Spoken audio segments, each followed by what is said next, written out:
Anugerah dari Tuhan Yesus Kristus, kasih setia Allah Bapa, itulah kiranya menyertai kamu sekalian. Amin. Firman Tuhan di pagi hari ini tertulis di Lukas pasal 5 ayat 32. Aku datang bukan untuk memanggil orang benar, tetapi orang berdosa supaya mereka bertobat. Demikian firman Tuhan. Selamat pagi dan salam sejahtera untuk kita semua. Bapak Ibu saudara terkasih, sungguh indah bersahabat dengan orang-orang baik, dengan orang-orang yang tulus, dengan orang-orang yang jujur. Karena dengan mereka kita bisa saling berbagi, saling menjaga perasaan, saling mendukung, mungkin saling memberi. Sehingga ketika kita berkumpul dengan mereka yang rajin berdoa, rajin ke gereja, rajin memuji Tuhan, seakan-akan perkumpulan ini, perkumpulan yang sangat indah, kita akan semakin dekat kepada Tuhan. Kita akan semakin terjauh dari pikiran-pikiran negatif. Dan mungkin juga kita akan menjauhkan diri dari orang-orang yang menurut kita sebagai pengganggu agar kenyamanan ini tetap terjaga. Karena terkadang kita bisa bertemu dengan seseorang yang selalu mengganggu pikiran kita, yang selalu membuat masalah, yang selalu harus membuat kita memberi kepada dia, mengurangi keuangan kita, mengurangi kebebasan kita. Atau mungkin juga kita bertemu dengan seseorang, dia datang meminjam uang dengan begitu sopannya, tetapi ketika waktu mengembalikan, kita ingin harus memohon kepada dia. Dan mungkin agar persoalan terhenti, kita akan mengatakan, sudah stop sampai di sini. Aku tidak mau bersahabat denganmu. Persahabat melalui telepon komunikasi WA kita blokir. Persahabatan di media sosial kita blokir, kita hentikan persahabatan. Agar komunikasi, agar gangguan dari dia lebih baik terhenti. Seakan-akan ini adalah hal yang benar agar kebahagiaan kita itu terjaga. Tapi tunggu dulu, firman Tuhan ternyata mengatakan itu tidak boleh. Itu tidak benar. Di pagi hari ini, kehadiran Yesus dipersoalkan oleh orang-orang Farisi. Karena yang mereka harapkan, Yesus itu datang untuk melindungi orang-orang yang selalu berdoa. Datang untuk menolong orang-orang yang selalu menangis dalam penderitaannya. Ternyata Yesus datang, duduk, bahkan mungkin makan bersama dengan mereka yang dicap sebagai pendosa, yang dicap sebagai pengganggu, sebagai perusak persekutuan, yaitu pemungut cukai.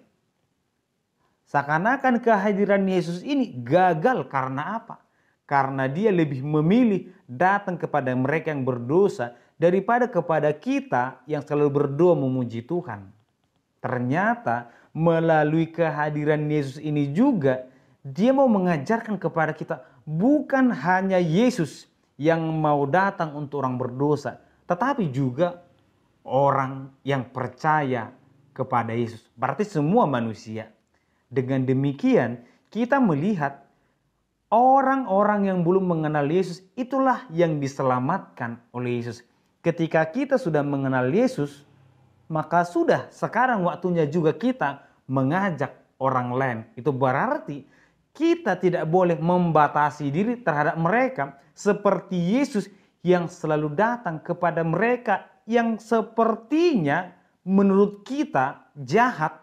Tetapi bagi Yesus bukan jahat yang dilihat, tetapi mereka membutuhkan pertolongan. Yang menurut orang Farisi, dia itu orang penyakitan yang menularkan penyakit. Tetapi bagi Yesus, dia bukan yang menularkan penyakit, tetapi dia yang membutuhkan kesembuhan. Yang menurut kita, dia adalah orang berdosa yang akan masuk ke dalam neraka. Tetapi bagi Yesus, dia adalah orang yang membutuhkan uluran tangan agar dia bangkit dari kesalahannya. Demikianlah orang Kristen juga dalam kitab Yeskiel ditekankan, jangan pernah diam terhadap kejahatan orang lain. Jangan pernah menutup mata terhadap perbuatan yang tidak baik dari orang lain.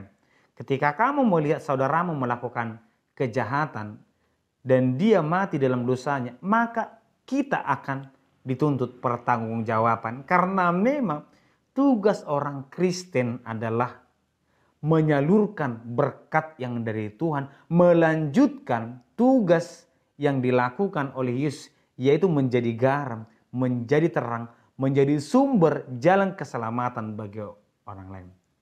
Bapak Ibu saudara terkasih, ternyata bukan kebahagiaan bersama orang-orang baik itu yang menjadi terutama, tetapi kebahagiaan ketika kita bisa memberikan yang terbaik kepada orang lain, kebahagiaan ketika kita bisa mengajak orang lain untuk lebih dekat kepada Tuhan. Itulah kebahagiaan orang Kristen. Oleh karena itulah dalam Matius 5, kebahagiaan itu juga dikatakan berbahagialah orang yang berduka cita, berbahagialah orang yang lapar dan haus.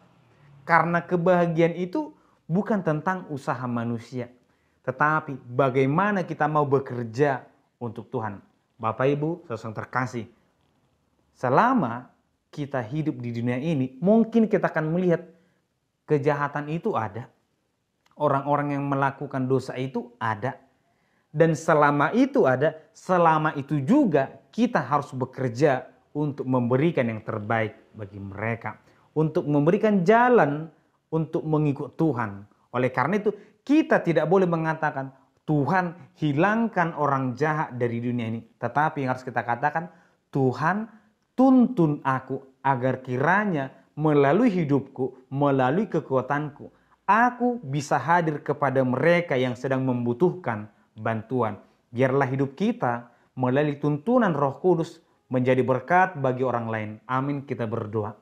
Terima kasih Tuhan, kami menyadari kehadiran kami di dunia Tuhan sebagai perpanjangan tangan-Mu untuk memberitakan firman Tuhan, untuk menyatakan kasih-Mu kepada mereka yang belum mengenal-Mu Tuhan. Biarlah kiranya Tuhan, kedamaian yang daripada-Mu dirasakan oleh semua orang. Berkati kami Tuhan, kuatkan kami. Di dalam nama Yesus Kristus kami berdoa. Amin.